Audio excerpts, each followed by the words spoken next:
Anammoo. Ati. Eessan jiraan? Maalin beeka bika jirtu ati maana arrabsee.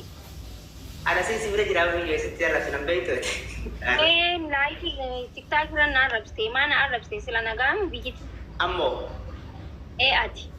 Maaltu kasaa siin na arkee? Dogongorte.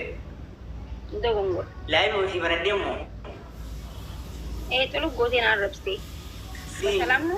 Si miti anta bira gala tobe ayyee akka danjusanii waan jetteef naaf biya. Akkamitti nagaa eeti? Arab beekaatiin siin jaashi. Na rifadde wallaan na rifadde. Laa. Nin beeka akkas jirtu istiin namaan tuyxu nin beekaan siin jaashi hin rifate. Galatoomi.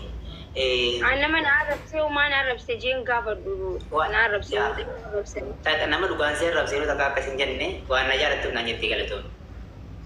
Arab beekaatiin. Waan siin jedhu dhagaye. Osoo uummanni hiriira sitti hin baane, hiriira osoo sitti hin baane, ana hiriira natti haa baane guyyaa 13 baatii 7ffaa tanaan geemma qaba. Maal silaalanii hiriira si boo'aame uummanni akka baaseeti.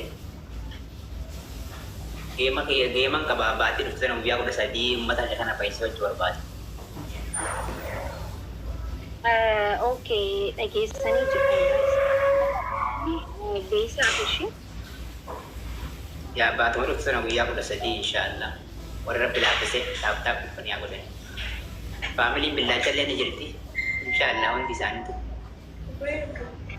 Yeah, guys, hundi keessanuu beesaa siime.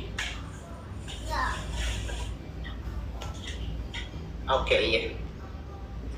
Deemsa. Makin akka ajjate. Waan ofii malee hin bareedan eeyyee hin bareedan. Gad lubuu saree. Mana keessa na fakkaatte bar. Bannaati ani hin danda'ume nama guddoo hanqasiisan maal godhaa wallalamee rabbi jeen jiraachuun fedha.